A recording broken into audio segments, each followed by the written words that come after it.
Before the break, we saw how Donald Trump obsessed over the physical appearance of Miss Universe, reportedly even calling her Miss Piggy, which many people were not impressed by, including the actual Miss Piggy, who was like, oh, I didn't hear you complaining when you were tapping this, Donald. Now, that's not fair. Miss Piggy would never have sex with Donald. I'm sorry, Miss Piggy.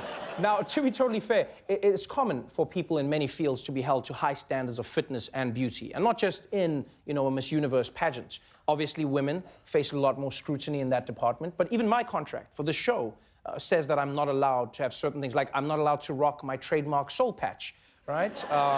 Yeah, because apparently it tested badly with millennials. And baby boomers and single women and married women and minorities and white people and men and children and animals. But still, I miss you every day, Patchy. But even if you grant that point, the thing we're learning every day about Donald Trump is that he doesn't just treat beauty pageants like beauty pageants. In fact, during the campaign, he treated his fellow candidates like they were running for Miss President. This year, Secretary Clinton became the first woman nominated for president by a major party. Earlier this month, you said she doesn't have, quote, a presidential look. The billionaire businessman taking heat for comments he made about Carly Fiorina in a Rolling Stone article published yesterday. Trump reportedly saying, look at that face. Would anyone vote for that? Well, it turns out no. No. But not because of her face. There was an endless bounty of reasons not to vote for Carly Fiorina that have nothing to do with her face. Yeah, and this beauty standard of Trump's isn't just a personal thing with him, right? He applies these principles to his professional life as well. Here he is on stage, explaining his hiring policy to a young woman who has just asked for a job. I had a case, it was very interesting. A beautiful girl who was 17 or 18 applied to be a waitress. She's so beautiful, she's like a world-class beauty. My people came, she said, well, Mr. Trump, she has no experience. So I interviewed her anyway, because she was so pretty. And I said, let me ask you, do you have any experience? She goes, no, sir. I said, when can you start? You is correct. Experience doesn't matter. If Trump thinks you're hot, then you're hired.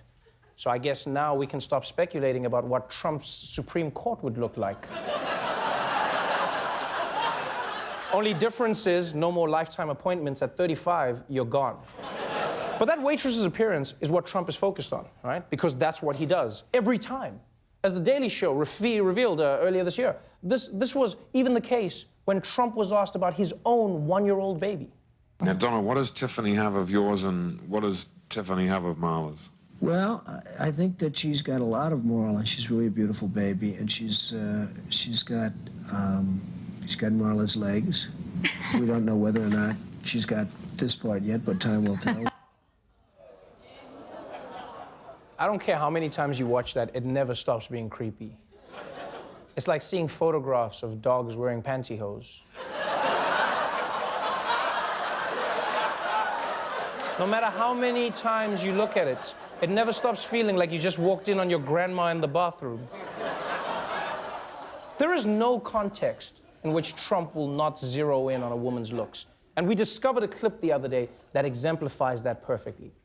It's December 2004, and America is in a tizzy over a sex scandal in which a 23-year-old middle school teacher was arrested for having sex with a 14-year-old student, AKA a sex crime.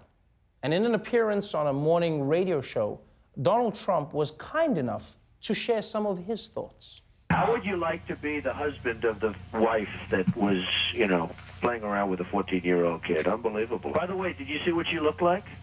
It's not bad. Not bad? Yeah, I'd say so. No. Well, I know a lot of guys are trying to date her right now, Tom. well, I don't know what your teachers looked like when you were in school, but... None of them look like that, believe me. So do you think this 14-year-old kid is scarred forever? He might have put the move on her. It might have given him confidence, actually. For a man who's so pessimistic about America, about the world, about humanity as a whole, Donald Trump has a surprisingly glass-half-full perspective on adults banging middle schoolers. I mean, wow, is there anything that Donald Trump doesn't judge by how hot the woman is? God forbid America under President Trump is ever invaded by Sweden. He'd just be like, I'm okay with this, folks. Get me a white flag and a bottle of cologne. We're gonna take it. And look, let's be fair, Trump is not alone here. Many men, and many adolescent boys, for them hooking up with their hot teacher was the dream. Not me, though, because my teacher was a giraffe, okay? It was a totally different world. No, guys, don't laugh, please, because this was the village's smartest giraffe. It's not like we just put any old giraffe in charge of the classroom. Come on, give us some credits. Africa jokes. I only say them because some of you believe them. The point is, a lot of men probably had the same reaction to this hot teacher story, but a lot of men also probably shouldn't be president. Especially a man who thinks life itself is nothing more than a beauty contest where every woman alive is a participant, whether they want to be or not. Because let's be honest here, folks, there's only one pig in this whole story, and it's the one who got slaughtered at the debate on Monday. Hey there, thanks for watching. If you like that video, click below to subscribe, or click here to delete the internet. Yes, you found the button. Please be careful. Delete the entire internet right here.